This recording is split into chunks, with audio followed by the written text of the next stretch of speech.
RMC, les 12 travaux du président Macron. C'est votre nouveau rendez-vous dans la matinale tous les matins à 7h10. Les 12 travaux de Macron, les 12 défis qui attendent le président nouvellement réélu. 12 chantiers prioritaires qui vont faire le prochain quinquennat et qui attendent des réponses très concrètes. Chaque matin, un reportage pour comprendre les enjeux, un invité pour y répondre.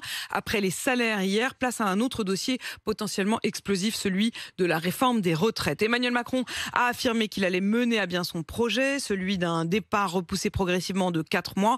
Certainement jusqu'à aller à 65 ans. Mais comment doit-on s'y prendre pour éviter de bloquer la France? Jean-Claude Mailly, l'ancien numéro 1 de Force ouvrière, sera avec nous dans un instant. Mais d'abord, voici ce que vous en pensez. Reportage dans le Vaucluse de Caroline Philippe et Nicolas Traîneau.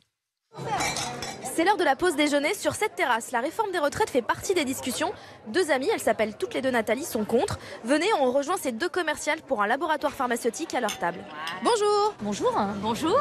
C'est 3 ans qui peuvent peser lourd dans la balance pour arriver en forme, on va dire, à l'âge de la retraite. Et bon, comme tout le monde, on a envie d'en profiter. Arriver à 60 ans, par exemple, faire 400 km par jour, c'est compliqué. On a la vibration de la route qui fait que parfois on a des problèmes de santé mécanique, le dos, les épaules, elle a été opérée 2 fois. Je me dis qu'à un moment donné, il faut laisser sa place aussi. Moi aussi, j'ai envie de profiter, j'ai envie de voyager, j'ai envie de faire que ce que j'ai envie. Planter des choux si je le souhaite, ou je sais pas, autre chose, enfin voilà quoi. Je pense qu'il y a plein de moyens de rester utile et engagé dans la vie sociale, tout en cotisant, sans rester forcément sur des postes qu'on bloque pour la jeunesse. Peut-être faire du tutorat, peut-être former les jeunes, être dans la transmission de compétences. Ça peut se faire autrement. C'est possible qu'on soit dans les manifs pour dire qu'on n'a pas envie de ça. Bon appétit. Il y a les contre, mais aussi les pour. On vous emmène à l'intérieur du restaurant. Nadège et Bruno sont consultants en informatique et ils soutiennent la réforme. Une réforme à laquelle on réfléchit aujourd'hui, elle ne sera peut-être pas déployée dans 5 ans.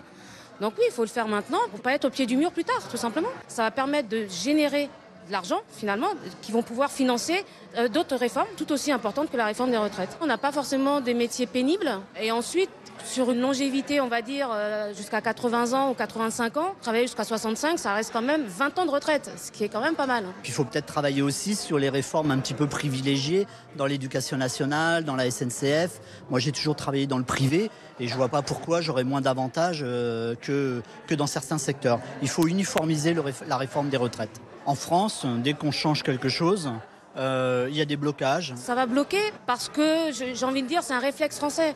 Merci. Voilà.